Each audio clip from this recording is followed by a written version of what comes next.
ಎಲ್ಲರಿಗೂ ನಮಸ್ಕಾರ. ನೀವು ನೋಡ್ತಿದ್ದೀರಾ ಸ್ಕೈ ಎಡ್ಜ್ ಯೂಟ್ಯೂಬ್ ಚಾನಲ್. ಈ ವಿಡಿಯೋದಲ್ಲಿ 2026ರ ಪದ್ಮ ಪ್ರಶಸ್ತಿ ವಿಜೇತರ ಬಗ್ಗೆ ಮಾಹಿತಿಯನ್ನು ತಿಳ್ಕೊಳ್ಳೋಣ. ಕಾಂಪಿಟೇಟಿವ್ ಸ್ಟೂಡೆಂಟ್ಸ್ ತಿಳ್ಕೊಳ್ಳಬೇಕಾದಂತಹ ಮಾಹಿತಿ ಇದಾಗಿರುತ್ತೆ, ಹಾಗಾಗಿ ಪ್ಲೀಸ್ ನೋಟ್ ಮಾಡ್ಕೊಳ್ಳಿ. ಪದ್ಮ ಪ್ರಶಸ್ತಿ ಸಾಹಿತ್ಯ, ಶಿಕ್ಷಣ, ವೈದ್ಯಕೀಯ ಮತ್ತು ಸಮಾಜ ಸೇವೆ ಮತ್ತಿತರ ಕ್ಷೇತ್ರಗಳಲ್ಲಿ ಸಾಧನೆ ಮಾಡಿದಂತಹ ಕರ್ನಾಟಕದ 8 ಸಾಧಕರು ದೇಶದ ಅತ್ಯುನ್ನತ ನಾಗರಿಕ ಪ್ರಶಸ್ತಿಯಾಗಿರುವಂತಹ ಪದ್ಮ ಪ್ರಶಸ್ತಿಯನ್ನ ಪಡೆದಿದ್ದಾರೆ. ಅವರ ಬಗ್ಗೆ ಮಾಹಿತಿಯನ್ನು ನೋಡೋಣ. ಮೊದಲನೆಯದಾಗಿ ಶತಾವಧಾನಿ ಆರ್ ಗಣೇಶ್ ಇವರಿಗೆ ನೀಡಿರುವಂತಹ ಪ್ರಶಸ್ತಿ ಯಾವುದು ಅಂತಂದ್ರೆ ಪದ್ಮ ವಿಭೂಷಣ ಪ್ರಶಸ್ತಿ. ಯಾವ ಕ್ಷೇತ್ರಕ್ಕೆ ಅಂತ ನೋಡೋದಾದ್ರೆ ಕಲಾ ಕ್ಷೇತ್ರಕ್ಕೆ ಇವರಿಗೆ ಪದ್ಮಭೂಷಣ ಪ್ರಶಸ್ತಿಯನ್ನು ನೀಡಲಾಗಿದೆ. 1962ರ ಡಿಸೆಂಬರ್ 4ರಲ್ಲಿ ಕೋಲಾರದಲ್ಲಿ ಜನಿಸಿದ ಇವರ ತಂದೆ ತಾಯಿ ಯಾರು ಅಂತ ನೋಡೋದಾದ್ರೆ ಶಂಕರನಾರಾಯಣ ಅಯ್ಯರ್ ಹಾಗೆ ಅಲಮೇಲಮ್ಮ ಅವರ ಮಗ ಶತಾವಧಾನಿ ಆರ್ ಗಣೇಶ್. ಕನ್ನಡದಲ್ಲಿ ಅವಧಾನ ಕಲೆ ಪ್ರಬಂಧಕ್ಕೆ ಹಂಪಿಯ ಕನ್ನಡ ವಿಶ್ವವಿದ್ಯಾನಿಲಯ ನೀಡುವಂತಹ ಡಿ ಲಿಟ್ ಪ್ರಶಸ್ತಿಯನ್ನ ನೀಡಲಾಗಿದೆ. ಪದ್ಮಶ್ರೀ ವಿಭಾಗದಲ್ಲಿ ನೋಡೋದಾದ್ರೆ ಡಾಕ್ಟರ್ ಸುರೇಶ್ ಹನಗವಾಡಿ ಇವರಿಗೆ ಪದ್ಮಶ್ರೀ ಪ್ರಶಸ್ತಿ ಸಿಕ್ಕಿದ್ದು. ಯಾವ ಕ್ಷೇತ್ರದಲ್ಲಿ ಅಂತ ನೋಡೋದಾದ್ರೆ ವೈದ್ಯಕೀಯ ಕ್ಷೇತ್ರದಲ್ಲಿ ಇವರಿಗೆ ಪದ್ಮಶ್ರೀ ಪ್ರಶಸ್ತಿ ಸಿಕ್ಕಿದೆ. ಹಿಮೋಫಿಲಿಯಾ ರೋಗಿಗಳ ಆರೈಕೆಯಲ್ಲಿ ಸುಧಾರಣೆ ತರುವಲ್ಲಿ ಇವರು ಪ್ರಮುಖ ಪಾತ್ರವನ್ನು ವಹಿಸ್ತಾರೆ. ಇದನ್ನ ಕುಸುಮ ರೋಗಿ ಅಂತ ಕರೀತಾರೆ, ಇಂಗ್ಲಿಷಲ್ಲಿ ಹಿಮೋಫಿಲಿಯಾ ಅಂತ ಕೂಡ ಕರೀತಾರೆ. ಏನಿದೆ ಹಿಮೋಫಿಲಿಯಾ ಅಂತ ಅಂದ್ರೆ ರಕ್ತ ಹೆಪ್ಪುಗಟ್ಟದಿರುವ ಸಮಸ್ಯೆ. ಈ ರೋಗಕ್ಕೆ ರಾಜ್ಯದಲ್ಲಿ ಮೊದಲ ಚಿಕಿತ್ಸಾ ಕೇಂದ್ರವನ್ನ ಸ್ಥಾಪಿಸಿದಂತಹ ಹೆಗ್ಗಳಿಕೆ ಡಾಕ್ಟರ್ ಸುರೇಶ್ ಅನಗವಾಡಿ ಅವರಿಗೆ ಸಲ್ಲುತ್ತೆ. ಮತ್ತೊಬ್ಬ ಪದ್ಮಶ್ರೀ ಪುರಸ್ಕೃತರು ಯಾರು ಅಂತ ನೋಡೋದಾದ್ರೆ ಪುಸ್ತಕ ಪ್ರೇಮಿ ಅಂಕೇಗೌಡ ಇವರಿಗೆ ಪದ್ಮಶ್ರೀ ಪ್ರಶಸ್ತಿ ನೀಡಲಾಗಿದ್ದು. ಯಾವ ಕ್ಷೇತ್ರದಲ್ಲಿ ಅಂತ ನೋಡೋದಾದ್ರೆ ಸಮಾಜ ಸೇವೆ ಅನ್ನುವಂತಹ ಕ್ಷೇತ್ರದಲ್ಲಿ ಇವರಿಗೆ ಪದ್ಮಶ್ರೀ ಪ್ರಶಸ್ತಿಯನ್ನು ನೀಡಲಾಗಿದೆ. ಪುಸ್ತಕ ಮನೆ ಅಂಕೇಗೌಡ ಎಂಬ ಖ್ಯಾತಿ ಪಡೆದಿರುವಂತಹ ಇವರು ಮಂಡ್ಯ ಜಿಲ್ಲೆ ಪಾಂಡವಪುರ ತಾಲೂಕಿನ ಹರಳಹಳ್ಳಿಯವರು. ಇವರು 20 ಲಕ್ಷಕ್ಕೂ ಅಧಿಕ ಪುಸ್ತಕವನ್ನ ಸಂಗ್ರಹಿಸಿದ್ದಾರೆ. ಇವರ ಹೆಸರು ಲಿಮ್ಕಾ ದಾಖಲೆಯನ್ನು ಕೂಡ ಸೇರಿದೆ.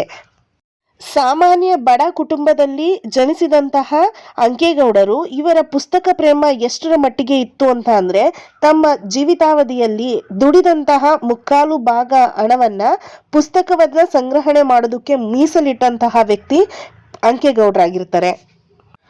ಅಡುಗೆ ಮನೆಯ ಸಾಮ್ರಾಟ ಜಗನ್ನಾಥನ್ ಇವರಿಗೆ ಪದ್ಮಶ್ರೀ ಪ್ರಶಸ್ತಿ ನೀಡಲಾಗಿದೆ. ಯಾವ ಕ್ಷೇತ್ರದಲ್ಲಿ ಅಂತ ನೋಡೋದಾದ್ರೆ ವ್ಯಾಪಾರ ಮತ್ತು ಉದ್ದಿಮೆ ಕ್ಷೇತ್ರದಲ್ಲಿ ಪದ್ಮಶ್ರೀ ಪ್ರಶಸ್ತಿಯನ್ನ ನೀಡಲಾಗಿದೆ.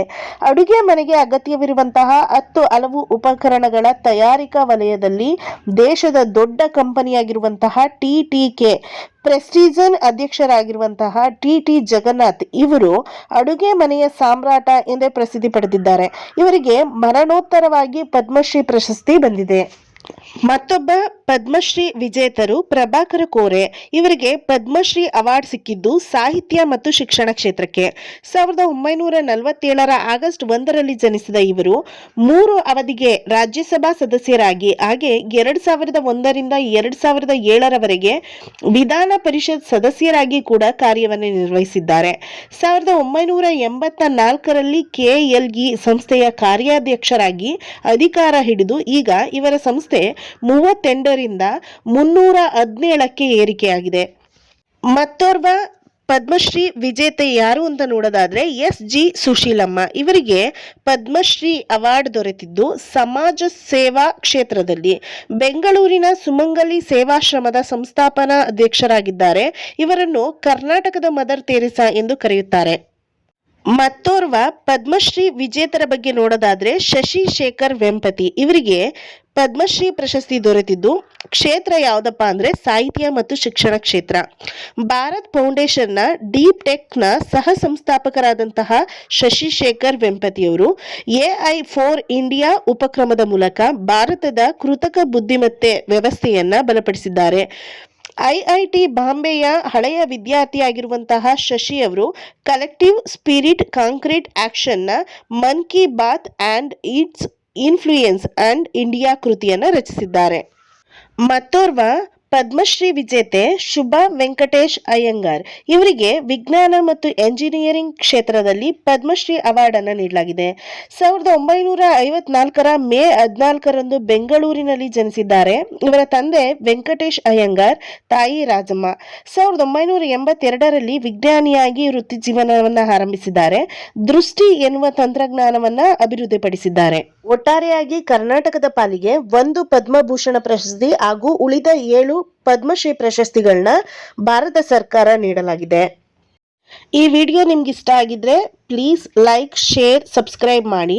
ಹಾಗೆ ನಿಮ್ಮ ಫ್ರೆಂಡ್ ಸರ್ಕಲ್ಗೆ ಈ ವಿಡಿಯೋನ ಶೇರ್ ಮಾಡೋದ್ರ ಮೂಲಕ ನನಗೆ ಸಪೋರ್ಟ್ ಮಾಡಿ. ಇನ್ನು ಹೆಚ್ಚು ವಿಡಿಯೋಸ ಮಾಡೋದಕ್ಕೋಸ್ಕರ ನನಗೆ ಮೋಟಿವ್ ಆಗ್ತದೆ. ಇಷ್ಟೊತ್ತವರೆಗೆ ಈ ವಿಡಿಯೋ ನೋಡಿದ್ದಕ್ಕೆ ಥ್ಯಾಂಕ್ ಯು ಸೋ ಮಚ್.